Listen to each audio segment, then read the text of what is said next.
L'origine de l'univers. L'univers est l'une des plus fondamentales et des plus débattues dans l'histoire de la philosophie et de la science.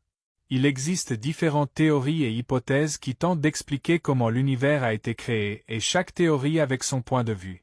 Voici quelques-unes des principales théories. La théorie du Big Bang. Cette théorie est la théorie la plus largement acceptée par la communauté scientifique. Selon cette théorie, l'univers a été créé il y a environ 13,8 milliards d'années à partir d'un point singulier, appelé le point zéro, où la matière et l'énergie étaient concentrées. Cette explosion a entraîné l'expansion de l'univers, qui continue encore aujourd'hui. La théorie de l'univers stationnaire. Cette théorie, développée dans les années 1940 et 1950, suggère que l'univers est éternel et immuable, sans début ni fin. Selon cette théorie, la matière et l'énergie sont créées et détruites en permanence, mais l'univers dans son ensemble reste inchangé. La théorie de la création divine. Cette théorie, basée sur les croyances religieuses, suggère que l'univers a été créé par une divinité ou un être suprême. Selon cette théorie, la création de l'univers est le résultat d'une action divine, qui a donné naissance à l'univers et à toutes les formes de vie qui l'habitent. La théorie du multivers.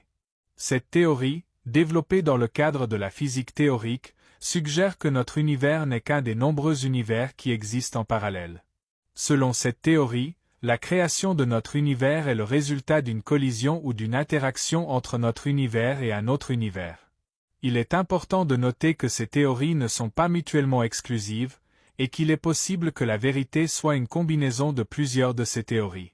Cependant, la question de l'origine de l'univers reste l'un des plus grands mystères de l'univers, et il est probable que nous ne connaîtrons jamais la réponse définitive. C'est pour cela si quelqu'un parle de la création de l'univers, sachez que c'est sa propre expérimentation. On n'aura jamais cette vérité car nous ne sommes pas en dehors de l'univers. Nous avons le droit de croire ou de ne pas croire à toutes ces théories car la croyance n'est pas une affirmation. Il est important de noter que tout ce que nous faisons dans l'univers dépend de notre faculté naturelle.